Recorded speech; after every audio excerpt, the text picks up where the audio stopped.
నెల ప్రారంభమైందంటే చాలు కొన్ని కీలక అంశాల్లో మార్పులు చోటు చేసుకుంటాయి.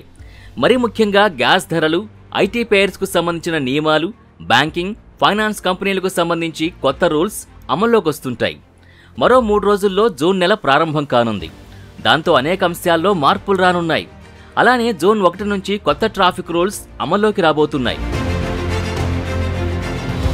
ఇక మీదట వాహనదారులు ఏమాత్రం అజాగ్రత్తగా ఉన్నా జేబుకి చిల్లు పడాల్సిందే.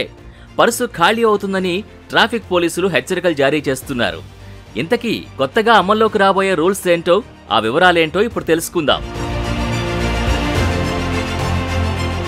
ఇకపై అతివేగంతో వాహనం నడుపుతూ పోలీసులకు దొరికితే 1000 నుంచి 2000 దాకా ఫైన్ కట్టాల్సి ఉంటుంది. అలాగే డ్రైవింగ్ లైసెన్స్ లేకుండా వెహికల్ నడిపితే 500 రూపాయల జరిమానా వేస్తారు. మైనర్ వాహనం నడిపితే 25,000 జరిమానా విధిస్తారు. అంతేకాదు, మైనర్కి 25 ఏళ్ల వయసు వచ్చే వరకు డ్రైవింగ్ లైసెన్స్ పొందకుండా ఆంక్షలు విధిస్తారు. ఇందుకోసం ఎంవీఐ చట్టంతో పాటు పోలీస్ యాక్ట్ ప్రకారం శిక్షలు అమలు చేసేందుకు రెడీ అవుతున్నారు. ఇదివరకు డ్రైవింగ్ లైసెన్స్ పొందడం చాలా కష్టమయ్యేది. ఆర్టీఓ ఆఫీసుల చుట్టూ తిరగాల్సి వచ్చేది.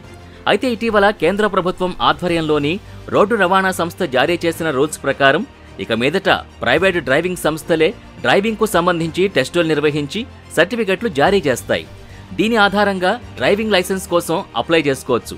అప్పుడు ఆర్టీఓ ఆఫీస్కి వెళ్లే పని లేకుండా, ఎలాంటి టెస్టు లేకుండా డ్రైవింగ్ లైసెన్స్ పొందొచ్చు. అయితే ఇలా డ్రైవింగ్ లైసెన్స్ జారీ చేసే సంస్థలకు సంబంధించి కూడా కేంద్ర రోడ్డు రవాణా సంస్థ కొన్ని మార్పులు చేసింది. ఇక మీదట 4-వీల్ డ్రైవింగ్ టెస్ట్ చేసే సంస్థకి 3 ఎకరాల భూమి ఉండాలి.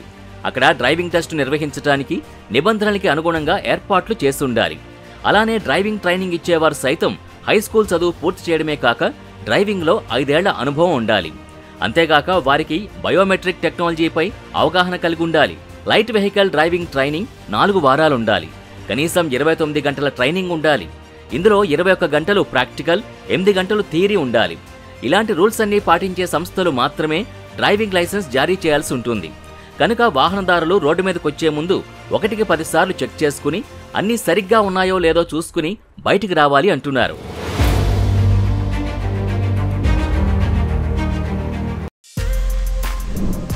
For more videos like this, subscribe Big TV channel.